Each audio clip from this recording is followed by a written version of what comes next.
It begins with a question that chills to the bone. How could two pillars of Hollywood, people who seem to have everything, fame, wealth, admiration, harbor secrets so dark that they would end in unimaginable tragedy? On a sunny Sunday in Brentwood, the lives of Rob Reiner, 78, and his wife Michelle, 70, came to a shocking, violent end at their $13.5 million estate. Their son, Nick Reiner, 32, living in the guest house, would be arrested that very night and charged with 2 counts of first-degree murder. The news shook not only the world of Hollywood, but anyone who believed that money and fame could shield a family from catastrophe. But before we continue, please subscribe and turn on the notification bell for updates. And then there's Dick Van Dyke, a man who has seen a century of Hollywood, whose charm and warmth are legendary, whose laughter could light up the darkest of rooms. At 100 years old, he revealed something that stunned those who admired him, his true feelings about Rob Reiner. The words were raw, honest, and cutting. He didn't mince them. He called Rob a fucking idiot. Not in jest, but in a rare, candid reflection from a man who has lived a century in the spotlight and seen it all. What could have driven Van Dyke to harbor such disdain for someone the world saw as a successful, respected director? There's a tension here that isn't just about Hollywood egos. It's a collision of lives, reputations, family loyalty, and shocking betrayal. How could the industry, so glamorous and celebrated, allow these simmering resentments to remain hidden for decades? And more importantly, could they have influenced the personal tragedy that would later unfold in the Reiner household? These are questions that sit uneasily in the mind because the answers are as complex as they are heartbreaking.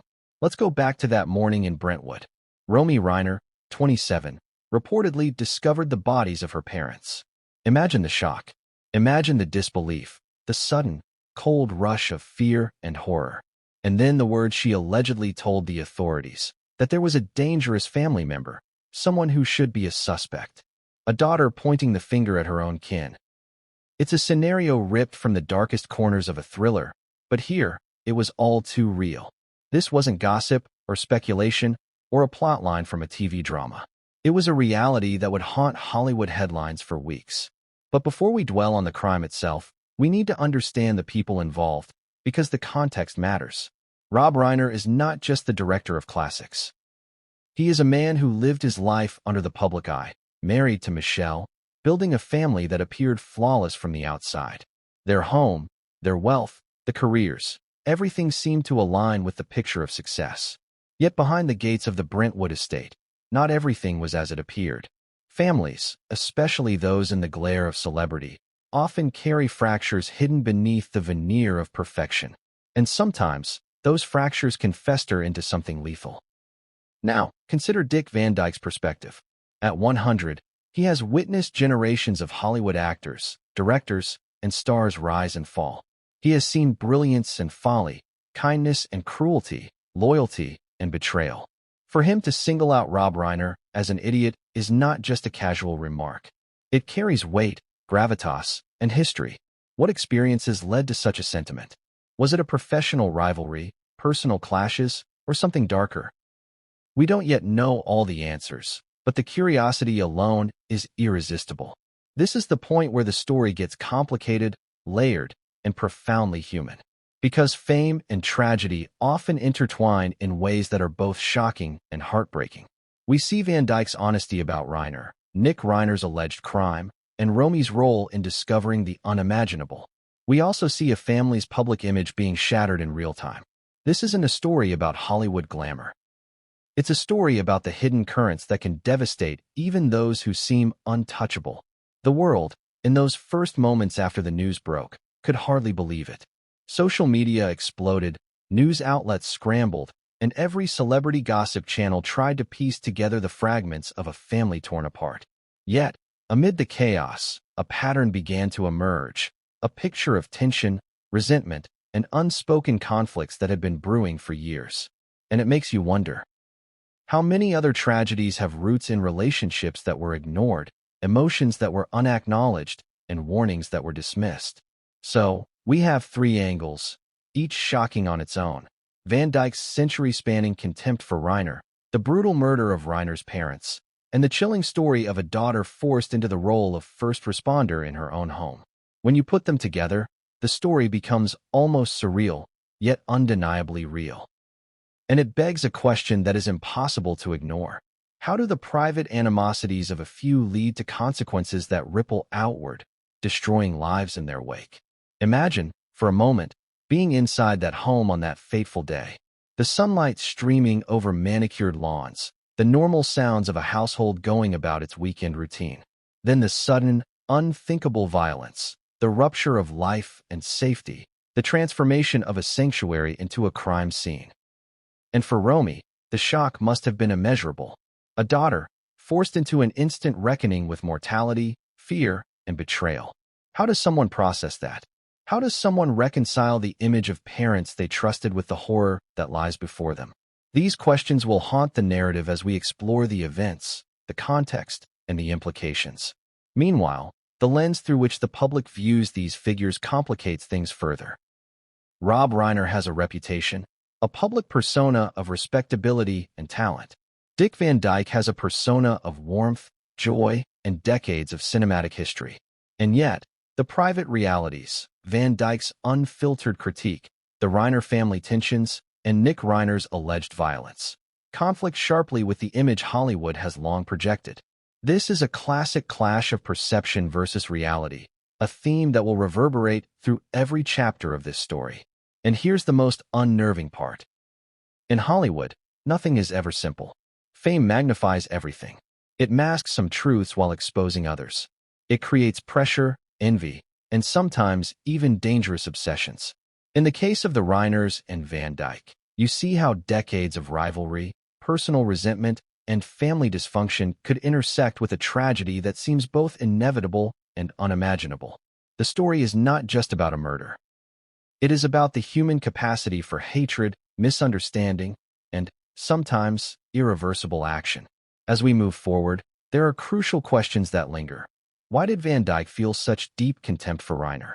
Was it mere personality clash, professional jealousy, or something more personal? Could anyone have predicted that the Reiner family, so outwardly perfect, was harboring seeds of violence? And what of Nick? What drove him to allegedly commit a crime so unspeakable in the very home that had nurtured him? These questions form the spine of the narrative, pulling the audience forward with a mix of curiosity, horror, and disbelief. Every moment of this story will peel back layers. From Van Dyke's candid reflections to the crime scene details, from Romy's harrowing discovery to the media maelstrom that followed, this narrative is designed to grip, unsettle, and provoke. It's a study in contrasts. Public versus private, admiration versus contempt, family loyalty versus betrayal. By the end of it, the audience will not only understand the events, but feel the emotional weight of every decision, every word, and every hidden resentment that led to tragedy. But what came next would change everything, and no one saw it coming. Hollywood has a way of making the extraordinary seem ordinary. Fame, fortune, and influence create an aura of untouchability, and for decades, Rob Reiner walked that fine line. He was a director of acclaimed films, a public figure respected across generations, and a man whose very name carried the weight of cinematic legacy. On the surface, he had it all: awards, recognition, a loving family. But as often happens in Hollywood, appearances are deceiving. Beneath the polished exterior, tensions simmered, tensions that would one day collide with tragedy. And then there's Dick Van Dyke, a centenarian whose laughter has defined generations, whose career spans decades of television, film, and Broadway. The man who charmed audiences worldwide with his infectious joy and radiant presence also carried opinions that, until now, had been largely private. When Van Dyke revealed his true feelings about Rob Reiner, calling him a fucking idiot, it was more than shock value. It was decades of observation, personal encounters, and unvarnished honesty distilled into a single, unforgettable statement. But what could have fueled such disdain between two legends of Hollywood? To understand that, we must first examine the nature of celebrity relationships. Hollywood is a world of intense collaboration, high stakes, and relentless scrutiny. Friendships form in studios and award shows. Alliances are forged in casting meetings, and rivalries simmer behind closed doors. For someone like Van Dyke, who has lived through the highs and lows of Hollywood since the Golden Age, it is easy to see patterns that others overlook. Respect is earned, loyalty is tested, and even the brightest stars can burn out under the pressure of their own egos. Rob Reiner's career, while illustrious, was not without controversy. Behind the cameras of his successful films, whispers circulated. Some about his directing style, some about his personal choices, and others about his interactions with peers. Van Dyke, ever perceptive, observed Reiner over decades. Perhaps it was Reiner's mannerisms, his decisions, or the way he carried himself that sparked disdain. Maybe it was a clash of philosophies, an irreconcilable difference in approach to craft and character. Whatever the reason, Van Dyke's remark was not made lightly. It carried the weight of a man who has seen hundreds of colleagues rise and fall, who understands the subtleties of human behavior, and who values authenticity above all else. But personal conflict is only one side of the story. The Reiner family, outwardly enviable, harbored pressures and expectations that few outsiders could perceive. Wealth, status, and celebrity can mask personal struggles, but they also amplify them.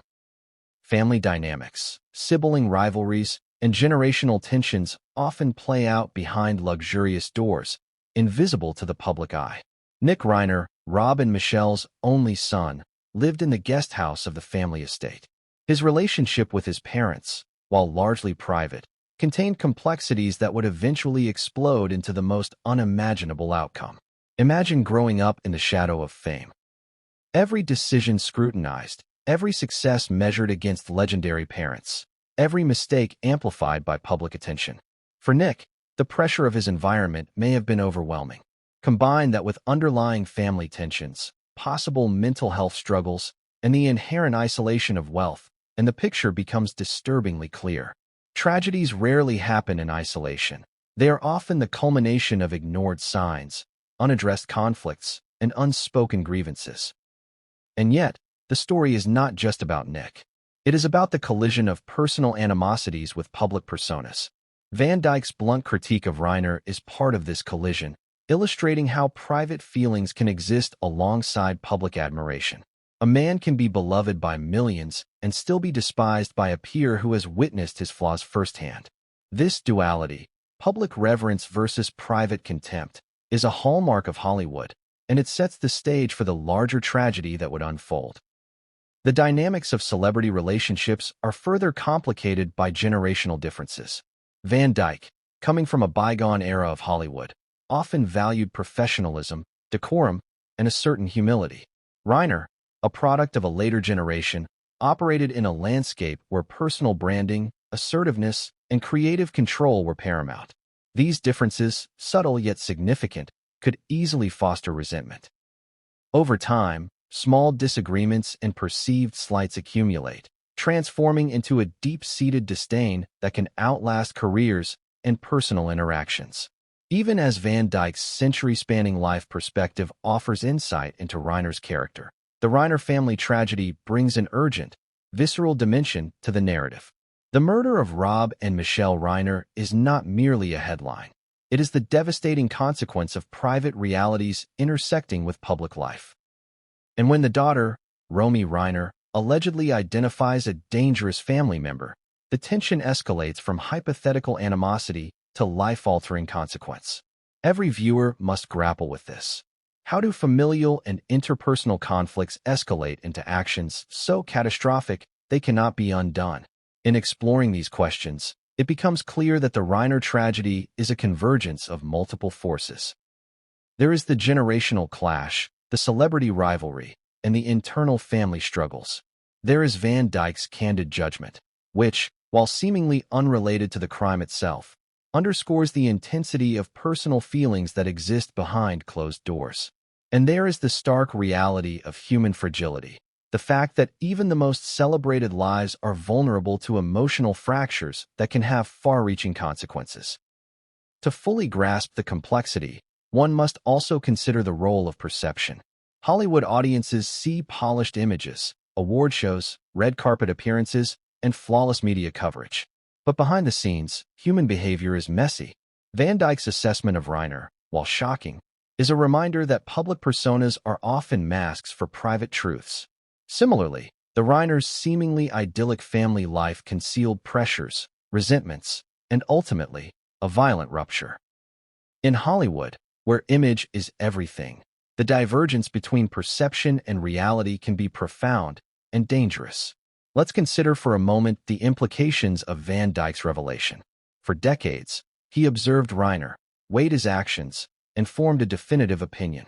At 100, he chose to express it publicly, bridging the gap between private insight and public discourse.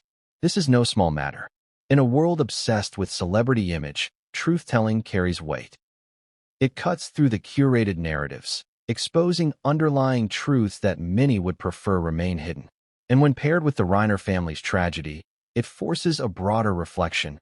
What does it mean when public admiration, private disdain, and family dysfunction collide? Now, as the audience, you might ask, why does this matter to us, beyond Hollywood fascination? The answer lies in human nature.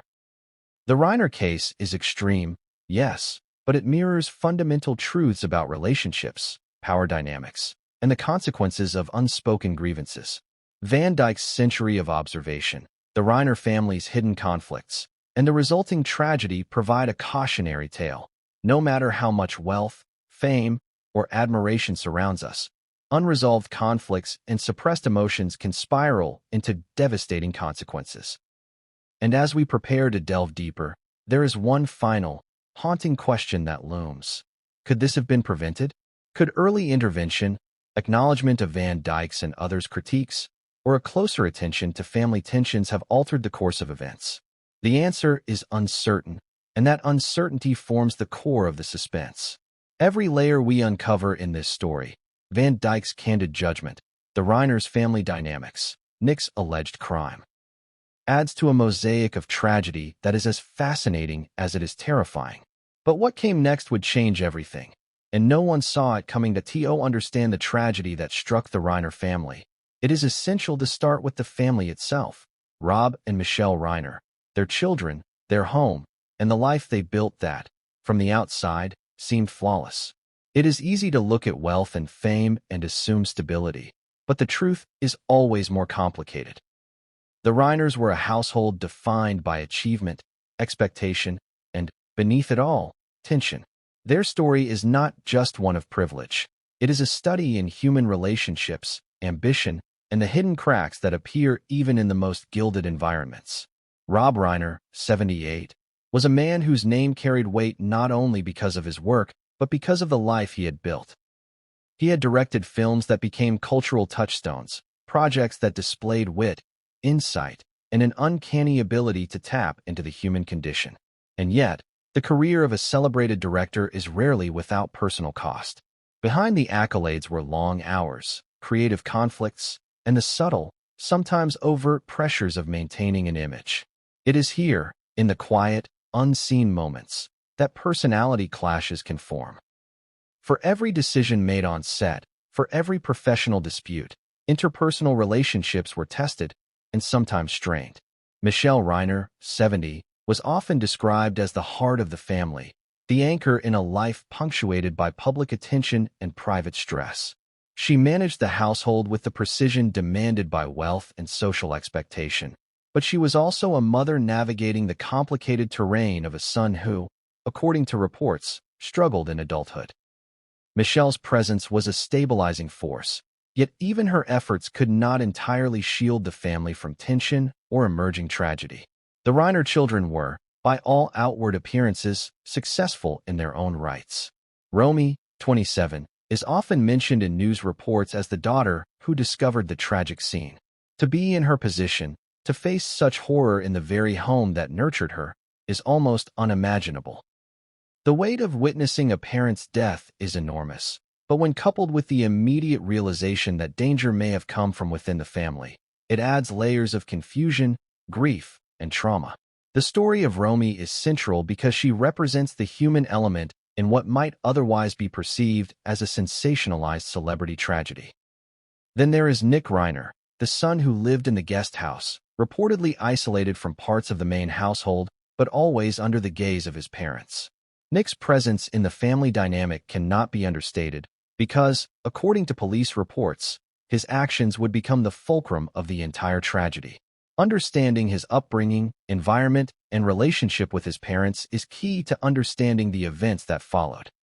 It is often said that extreme actions are the product of prolonged stress, frustration, or psychological strain. In Nick's case, the combination of living within a high-expectation environment and facing personal struggles may have created a perfect storm. The Reiners' home in Brentwood was more than a house. It was a symbol of status, accomplishment, and perceived security. A $13.5 million estate, meticulously maintained, designed to be both a sanctuary and a statement. In the public imagination, homes like this represent the pinnacle of success, safety, and comfort. Yet, the events of that Sunday revealed that no amount of wealth could insulate a family from underlying issues. The contrast between the estate's perfection and the horror that occurred within its walls underscores a crucial theme. Appearances can be deceiving, and tragedy often lurks behind even the most polished facades. Family dynamics are inherently complex, but the Reiners' situation illustrates just how fragile relationships can become when layered with fame, expectation, and unspoken tension. Reports suggest that Romy had previously warned authorities about a dangerous family member, implying awareness of potential volatility. These warnings, if accurate, suggest that the family was not entirely blind to underlying issues. Yet, even with insight into potential risk, tragedies often unfold because the warning signs were either misunderstood, underestimated, or ignored. It is a reminder that familial knowledge does not always translate into prevention. The combination of fame, generational differences, and wealth can create unique pressures. Rob and Michelle may have experienced the same human concerns as any other parents, concerns about guidance, discipline, and nurturing, but these are magnified under public scrutiny.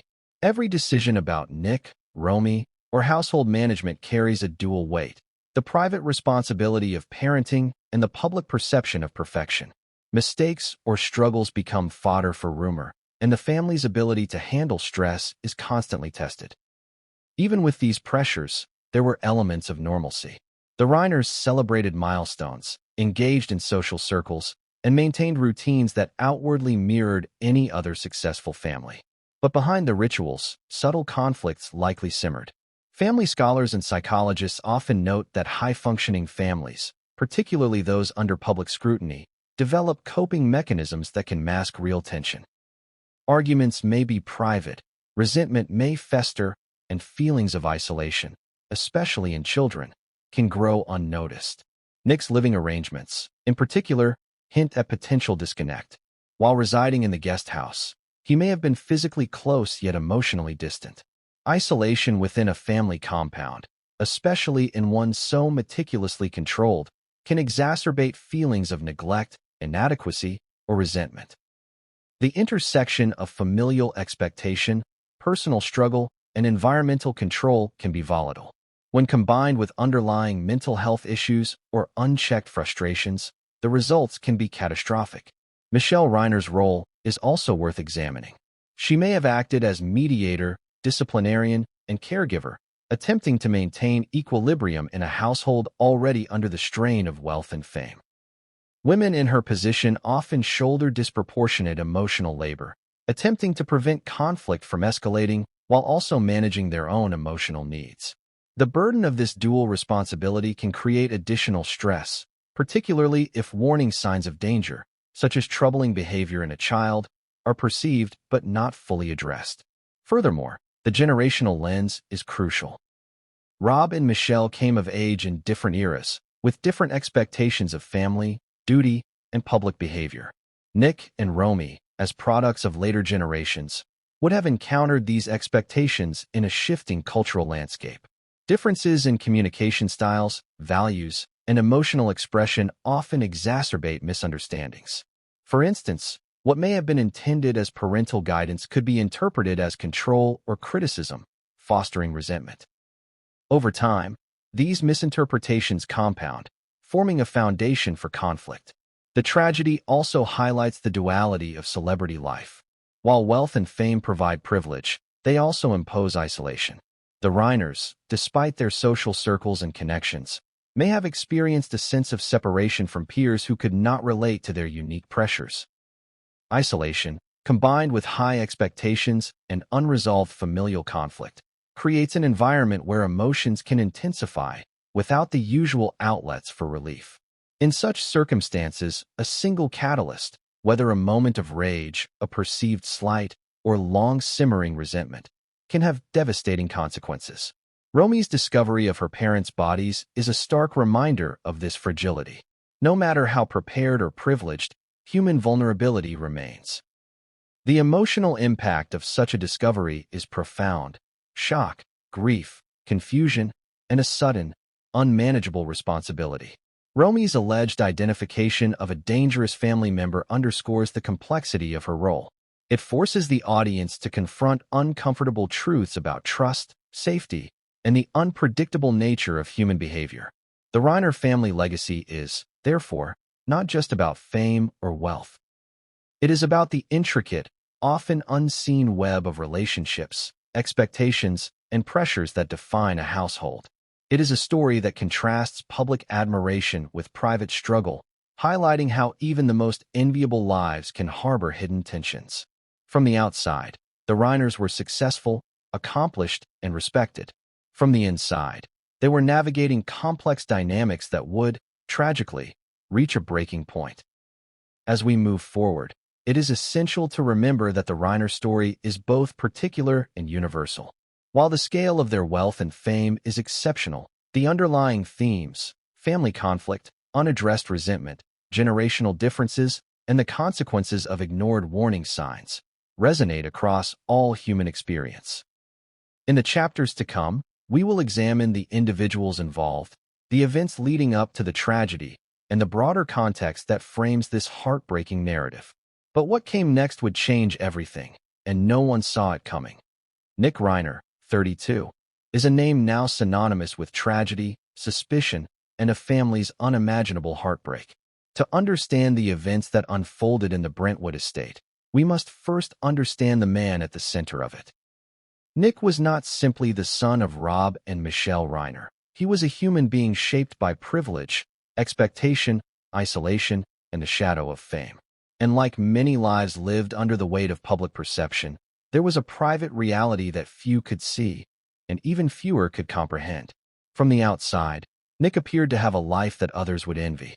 He lived in a sprawling guest house on a luxurious estate, surrounded by wealth, comfort, and opportunity. Yet appearances can be deceiving. Growing up in a family of public figures imposes a unique kind of pressure. Every decision, every misstep, is magnified not just by the immediate family, but by the awareness of a world watching.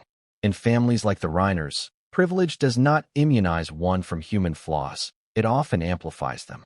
Reports about Nick's early life suggest a complex, sometimes turbulent upbringing.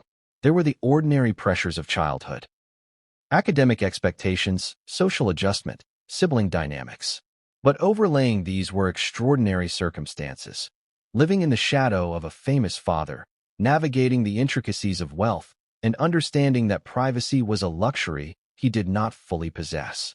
When a child's environment is both scrutinized and controlled, it can foster feelings of inadequacy, resentment, and isolation. Nick's relationship with his parents has been described as complicated. Rob and Michelle, like any parents, may have had high expectations for their children, wanting the best in education, career, and character. But when expectations clash with personal struggles, the result can be tension. A child perceives pressure as judgment. Small conflicts grow, emotions fester, and resentment can quietly take root. In Nick's case, living in the guest house may have created a literal and symbolic separation. Close enough to witness his family's life, yet distant enough to feel alienated from it. Isolation is a recurring theme in Nick's story. It is a psychological trap that wealth and privilege often conceal. Outsiders assume that comfort and resources equate to stability. Yet, social and emotional isolation can develop in any context. In Nick's case, the combination of high expectations, family scrutiny, and limited autonomy may have created an environment where frustration and anger went unchecked. Psychological research consistently shows that prolonged isolation, coupled with perceived unfairness or misunderstanding, can heighten stress responses and sometimes contribute to extreme behavior. It is important to note that Nick's alleged actions were not spontaneous. Law enforcement reports and media coverage indicate a history of tension, conflict, and troubling behavior. While details remain largely private due to the ongoing investigation, patterns emerge. Difficulties in managing relationships, possible struggles with mental health, and a gradual escalation of familial friction. These factors, when left unresolved, can transform ordinary conflict into tragic outcomes. Consider the psychological weight of living in a family like the Reiners. Every interaction carries potential judgment. Every disagreement has the added dimension of legacy and expectation. For a son like Nick, navigating these dynamics requires emotional resilience, support networks, and opportunities for autonomy, all things that may have been constrained by his environment.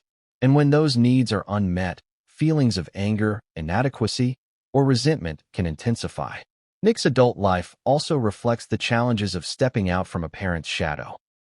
Children of public figures often struggle to define their own identity. Every choice, career move, or personal success can be compared against their parents' achievements. While some thrive under this pressure, others falter, feeling perpetually inadequate. In Nick's case, the combination of isolation, expectation, and internal struggle may have created a psychological pressure cooker. The day of the tragedy brought these hidden tensions to the surface with devastating consequences. Sunday at the Brentwood estate began like any other, on the surface. The weather, the routines, the social calm, all seemingly normal. But beneath the surface, years of unresolved emotion, isolation, and tension converged into an event that would shatter a family. The act of violence was sudden, unthinkable, and irreversible. For Nick, the alleged crime was not simply a moment of rage. It was the eruption of compounded pressures, conflicts, and possibly untreated mental health issues. Romy Reiner's role adds a haunting dimension to the narrative. To discover the bodies of her parents, in the very home that had been her sanctuary, is a trauma that few can imagine. Her alleged warning to authorities that there was a dangerous family member suggests awareness of Nick's volatility. This raises questions about prior warning signs, the family's internal awareness of risk, and the steps that were, or were not, taken to address it. It is a stark reminder of the complexity of human behavior. Knowledge alone does not prevent tragedy, and familial loyalty often conflicts with self-preservation. Nick's situation also highlights broader societal themes. Wealth and privilege do not shield one from emotional distress or destructive behavior. The intersection of fame, family pressure, and mental health creates risks that are both unique and universal. In extreme cases, these factors can lead to actions that defy comprehension, leaving a trail of devastation in their wake. The Reiner tragedy is a case study in how extraordinary circumstances can exacerbate ordinary human vulnerabilities. Understanding Nick requires a nuanced approach. He is neither wholly villain nor wholly victim. He is a person shaped by circumstance, environment, and choices.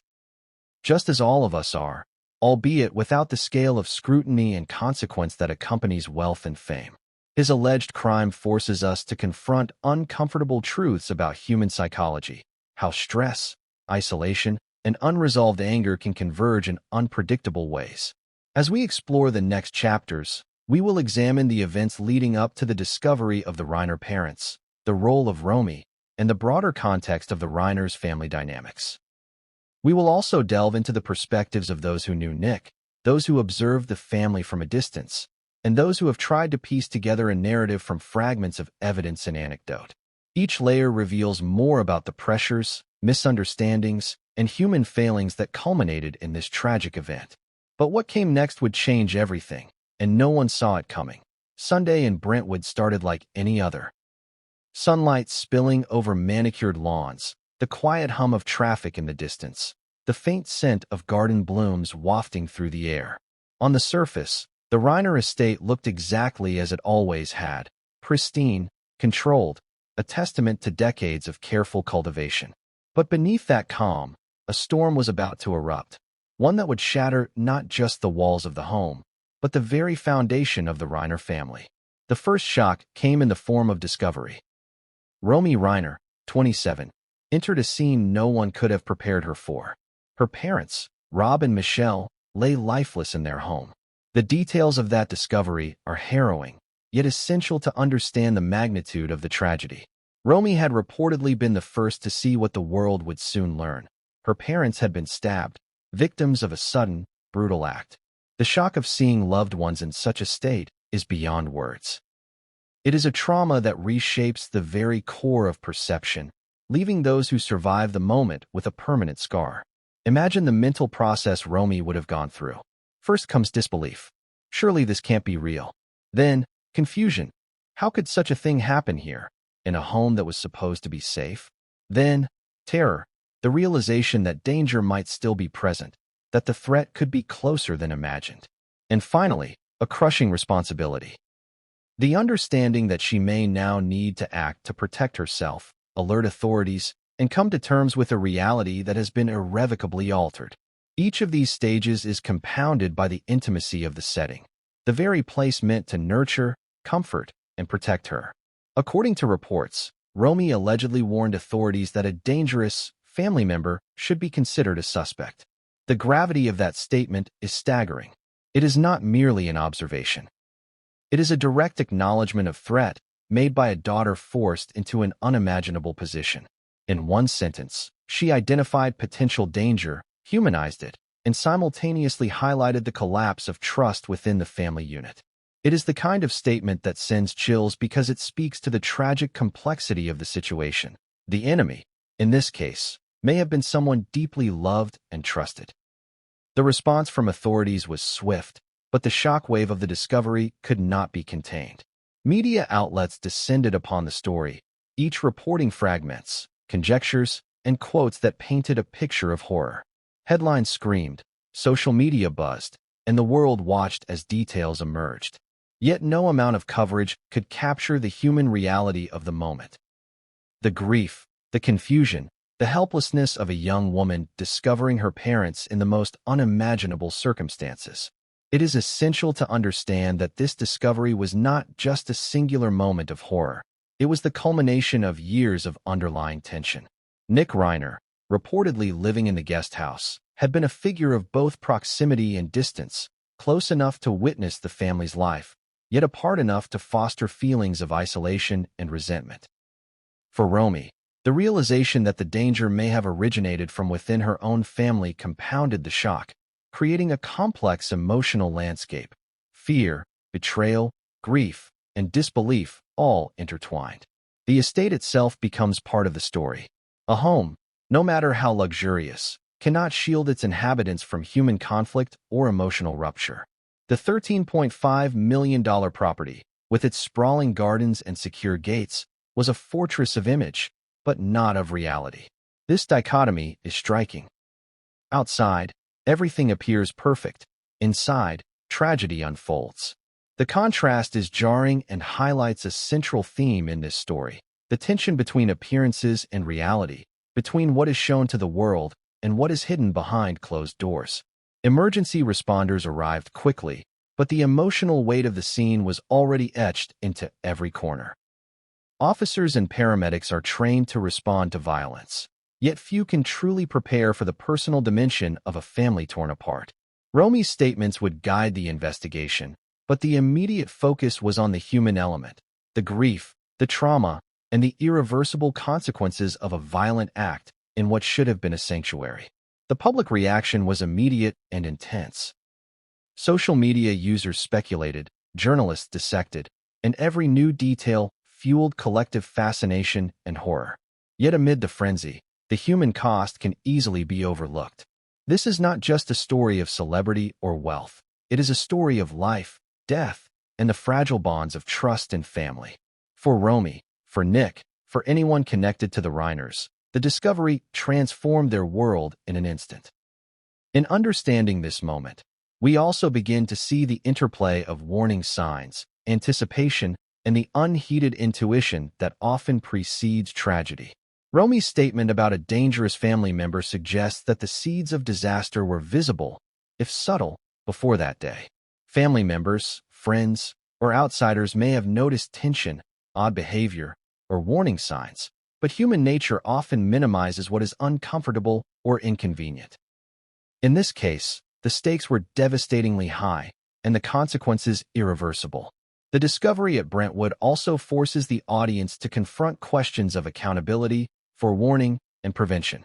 Could this tragedy have been averted? Could Romy's concerns have been addressed more aggressively? Did the family or external advisors underestimate the potential for danger? While speculation can only go so far, the questions themselves illuminate the complexity of familial dynamics under extreme stress. Furthermore, this discovery marks a turning point in public perception.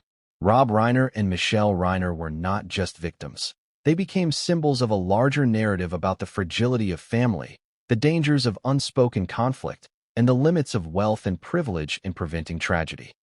The world watches, not merely as spectators of celebrity news, but as witnesses to a cautionary tale that resonates on a deeply human level. And then there is the psychological impact on Romy, which cannot be overstated. Trauma studies consistently show that discovering a violent death within one's immediate family can result in long-lasting emotional, cognitive, and behavioral effects. The combination of grief, shock, and the recognition of a betrayal within the family creates a complex and enduring psychological burden. For Romy, every subsequent action, the police statements, the media interactions, the personal processing of grief, would be colored by this profound and life-altering experience. The discovery also framed the investigative narrative. Authorities immediately focused on the closest connections, following Romy's guidance and the situational evidence.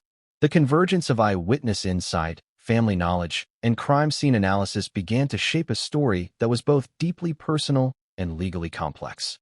This is where the human and the procedural intersect, the raw emotional truth informing the logical progression of justice. And while the investigation unfolded, the world watched in disbelief. Headlines framed the Reiners' story as a shocking crime, but the narrative was far more nuanced. This was a tragedy born of human complexity, psychological pressures, and unresolved interpersonal tension. It was a collision of privilege and vulnerability, public persona and private reality, love and destruction. But even as investigators pieced together the initial evidence, one thing became clear. The Reiner tragedy would not end with discovery. The ripples of this event would extend into public scrutiny, media frenzy, and a deeper examination of family, fame, and personal conflict. And for those closest to the family, the emotional journey had only begun. But what came next would change everything, and no one saw it coming. The moment news of the Reiner tragedy broke, the world erupted. In today's hyper-connected society, the story spread faster than anyone could have anticipated. Across social media feeds, news websites, and entertainment platforms, headlines screamed the names of Rob and Michelle Reiner, the horrific details of their deaths, and the arrest of their son, Nick. It was a collision of celebrity, tragedy, and human curiosity that few events could match. And in the midst of this, the public's fascination revealed much about society itself. How we consume tragedy, how we respond to fame, and how quickly admiration can be entangled with judgment. From the first moments, the coverage was relentless. Journalists pieced together timelines, neighbors were interviewed, and family acquaintances offered fragments of insight. Social media, meanwhile, became a storm of speculation. Every detail, confirmed or not, was analyzed, shared, and debated. The mere fact that Romy Reiner had allegedly warned authorities about a dangerous family member added fuel to the fire. Public curiosity was insatiable, the desire for narrative control overwhelming. People wanted to understand not just what had happened, but why, and why in a family so seemingly perfect. Celebrity status amplified every aspect of the coverage. In ordinary families, a domestic tragedy might be local news. In the case of the Reiners, it became global. The world wanted to know about the lives behind the headlines, the careers, the relationships, the privileges, and the pressures. Every Instagram post, every red carpet appearance, every public quote was suddenly re-examined through the lens of the tragedy. The world watched not only the event, but also the unraveling of a family legacy that had once seemed untouchable. The reactions ranged from shock to moral outrage. Many expressed horror at the nature of the alleged crime.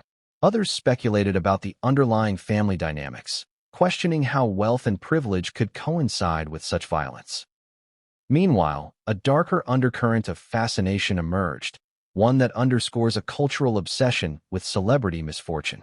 The combination of fame and tragedy creates a spectacle that is irresistible to the public.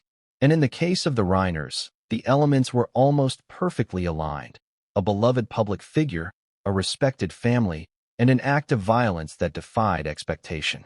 Media outlets competed to provide the first or most exclusive angles. Some focused on Nick Reiner, constructing narratives about his upbringing, his relationship with his parents, and the psychological pressures he may have faced.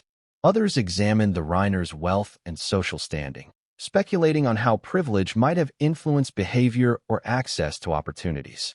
Every piece of information was dissected, sometimes sensationalized, and sometimes distorted, but always consumed voraciously by a public eager for insight. Within this frenzy, the lines between fact, rumor, and speculation blurred. Social media amplified the uncertainties, creating echo chambers where speculation became accepted truth.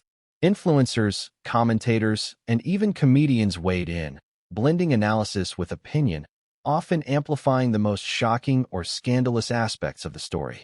The result was a maelstrom of information and emotion, leaving audiences both informed and overwhelmed.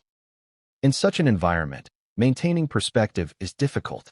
Emotional responses are heightened, judgment is quick, and empathy can be lost amidst the spectacle.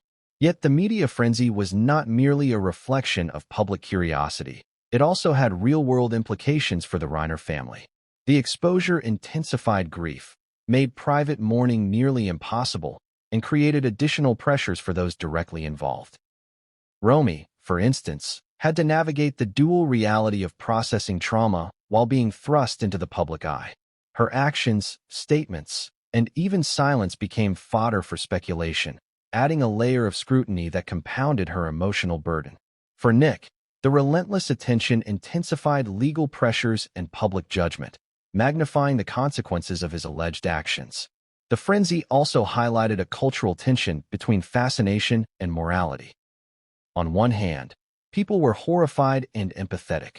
On the other, they were compelled to consume every detail, debate every nuance, and speculate about motives. This duality is particularly acute in celebrity tragedies, where the public feels both intimacy and detachment. We see the personalities, wealth, and environment, but not the full private realities. Yet we judge, question, and narrate as if we had the entire story. Amid this storm, the role of journalism becomes critical and complicated. Ethical reporting requires balance, accuracy, and sensitivity, yet the competitive pressures of 24-hour news cycles and viral content often undermine these principles. The Reiner case exemplified this tension. Some outlets prioritized speed over verification, creating a cascade of conflicting reports. Others emphasized sensationalism over nuance, focusing on dramatic elements while neglecting psychological, social, or contextual explanations. The result was a fragmented narrative in which audiences were left to navigate fragments of truth, half-truths, and outright speculation. Yet within the chaos, certain themes began to emerge. Observers noted patterns of familial tension, hints of prior warning signs, and the psychological complexities that can exist in wealthy, high-profile households. Experts in family dynamics, mental health, and criminology offered analyses, helping the public make sense of a situation that, in its raw form, was almost incomprehensible. These analyses, when combined with investigative reporting, painted a picture of a tragedy that was both extraordinary in its celebrity context and deeply human in its psychological and familial dimensions. The public's response also revealed the power of narrative framing. In some cases, Nick was portrayed as a troubled individual overwhelmed by circumstance. In others, he was framed as a violent threat who betrayed his family. Rob and Michelle were simultaneously mourned as victims and examined as parents whose choices may have influenced the trajectory of their son's life. Romy became both a witness and a voice of caution, her observations scrutinized and debated. Each frame added layers to the story, creating a multidimensional narrative that engaged audiences on intellectual, emotional, and ethical levels. And then there was Dick Van Dyke's revelation, which added yet another dimension. At 100, his candid description of Rob Reiner as a fucking idiot went viral, reigniting interest in celebrity rivalries and behind-the-scenes Hollywood dynamics. The contrast between Van Dyke's humor and bluntness and the tragic reality of the Reiner household amplified public fascination. Here was a man who had lived through a century of Hollywood, offering insight, judgment, and perspective, all in the midst of a story that already captivated the world. Through all of this, one theme became painfully clear. The intersection of fame, family, and tragedy creates a spectacle that is nearly impossible to resist. The Reiner case exemplifies this phenomenon. It combines the shock of violence, the intimacy of family dynamics, and the intrigue of celebrity, creating a story that is simultaneously horrifying, compelling, and impossible to look away from. Audiences are drawn not only to the details, but to the human questions they raise. How could this happen? Could it have been prevented? What does it say about the nature of family, fame, and human behavior? But amid the outrage, speculation, and commentary, one fact remains unchanging.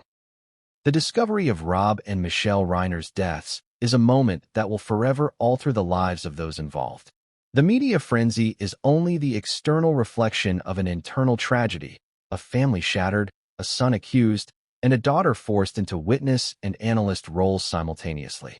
It is a moment where the public spectacle intersects with private grief in ways that are both painful and revealing. And just when the world thought it had absorbed the full weight of the tragedy, further revelations, Nick's actions, Romy's warnings, and Van Dyke's candid assessment would deepen the intrigue, creating layers of story that demanded to be understood, dissected, and emotionally processed. But what came next would change everything, and no one saw it coming at 100 years old. Dick Van Dyke is more than a Hollywood icon.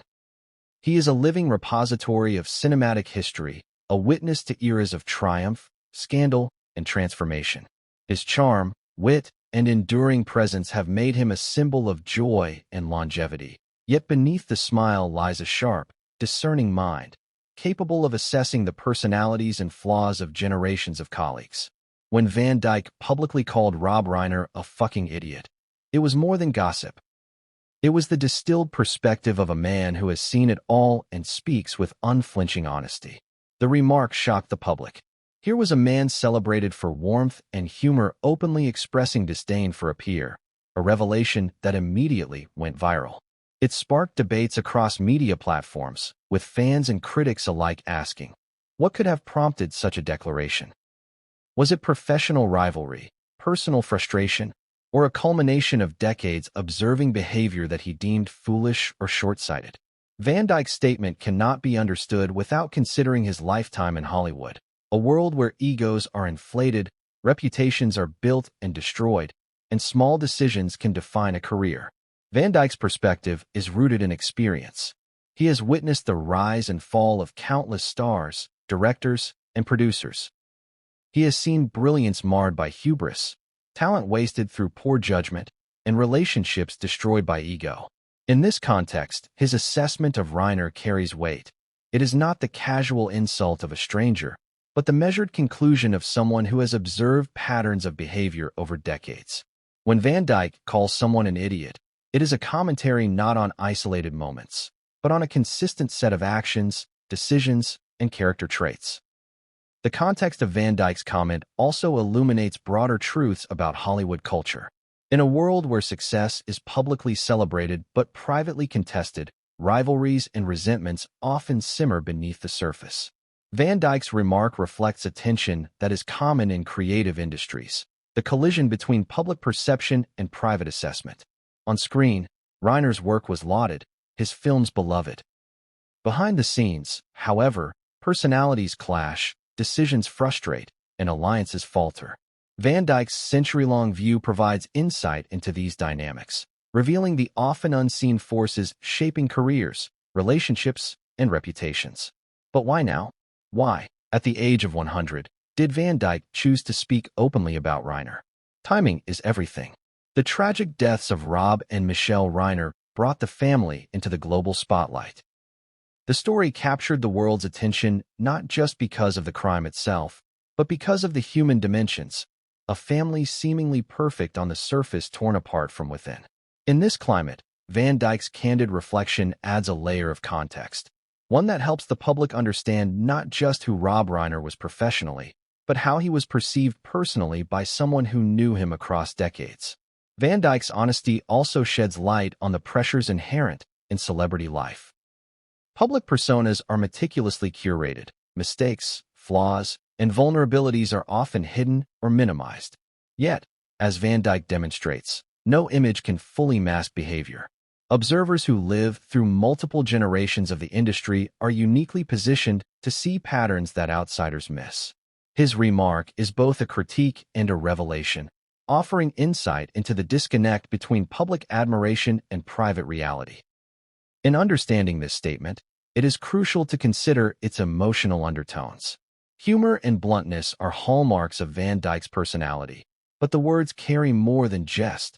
They carry disappointment, frustration, and perhaps even sorrow. Observing someone over decades, witnessing both potential and missteps, can cultivate a mix of admiration, exasperation, and judgment. In Van Dyke's case, his century of experience allows him to assess Reiner with a clarity that few others possess, but it also humanizes the critique. It is born not of malice, but of reflection. The statement also intersects with the tragedy of the Reiner family. While Van Dyke's comment is unrelated to the crime, it contextualizes the tensions and dynamics of Hollywood relationships. It reminds the audience that human flaws exist across all levels of fame and success. Personal animosities, professional frustrations, and character judgments exist even in the lives of those celebrated for charm and accomplishment. This intersection between private sentiment and public tragedy adds depth to the narrative, demonstrating that human behavior is rarely simple or linear. Van Dyke's perspective offers lessons beyond Hollywood.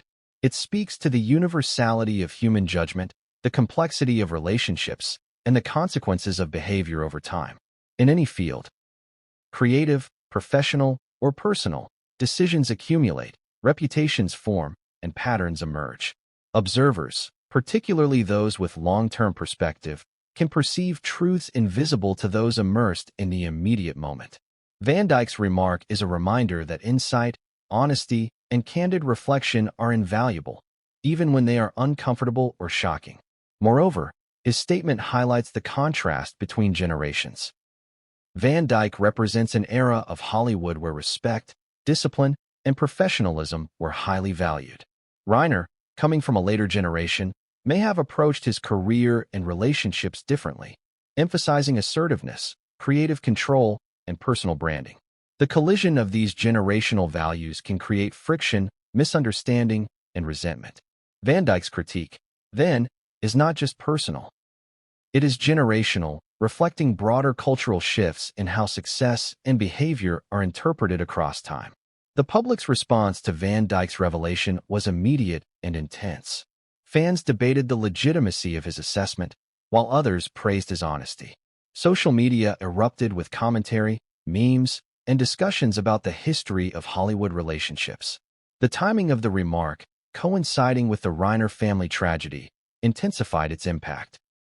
It became not just a critique of a celebrity, but a lens through which the world could examine family, fame, and the complex interplay of personal judgment and public persona. Psychologically, Van Dyke's candidness is a fascinating case study. It exemplifies the human desire for truth-telling, even when inconvenient or uncomfortable. At 100, free from the pressures of career advancement or peer approval, he speaks without filter, offering observations that others may have withheld for fear of repercussion. This speaks to a broader principle. Experience and time often afford clarity, allowing individuals to perceive and articulate truths that others avoid. In the context of the Reiner tragedy, Van Dyke's statement adds a layer of interpretive richness. It allows audiences to consider the family not only as public figures, but as human beings enmeshed in relationships, judgments, and conflicts. The juxtaposition of tragedy and candid critique creates a complex narrative space, one where admiration, disappointment, and shock coexist. It forces the audience to grapple with the multifaceted nature of human behavior. How brilliance can coexist with folly, how affection can coexist with frustration, and how tragedy can expose truths previously hidden by image and perception. Finally, Van Dyke's century-long perspective reminds us of the passage of time. Across decades, relationships evolve, reputations shift, and the lens of history reveals patterns that were previously invisible. His statement is not merely gossip. It is historical observation, an assessment informed by decades of immersion in an industry that is as relentless as it is rewarding. In this context, the remark is both poignant and illuminating. It underscores the enduring relevance of insight, experience, and courage in speaking truth, even when inconvenient or shocking. But what came next would change everything, and no one saw it coming. Sunday night at the Reiner estate was supposed to be just another evening in a household defined by wealth, routine, and the rhythms of family life. But what unfolded that night would shatter decades of normalcy, leaving a legacy of grief, questions, and unimaginable horror. To truly understand the tragedy, we must reconstruct the timeline, examine the tensions simmering beneath the surface, and explore the psychological landscape that transformed an ordinary night into a scene of catastrophe. Even in families that appear harmonious, Sunday nights carry a unique energy. The weekend is ending, responsibilities are looming, and emotions that have accumulated over the week can suddenly surface. In the Reiner household, these dynamics were amplified by wealth, fame, and familial expectations. The sprawling Brentwood estate, with its manicured gardens, imposing gates, and luxurious guest house, seemed insulated from the stresses of the world. But isolation and privilege often mask underlying conflict, creating pressure cookers where minor irritations can escalate unchecked. Nick Reiner, living in the guest house, reportedly had a strained relationship with his parents. Observers suggest a combination of isolation, unmet expectations, and psychological strain contributed to a volatile emotional state. On this particular Sunday, tensions may have already been high. Arguments, frustrations, or unresolved grievances that had simmered over years were likely present, even if invisible to casual observers. Understanding these dynamics is crucial. Extreme actions rarely emerge from a vacuum. They are often the culmination of prolonged internal and relational stress.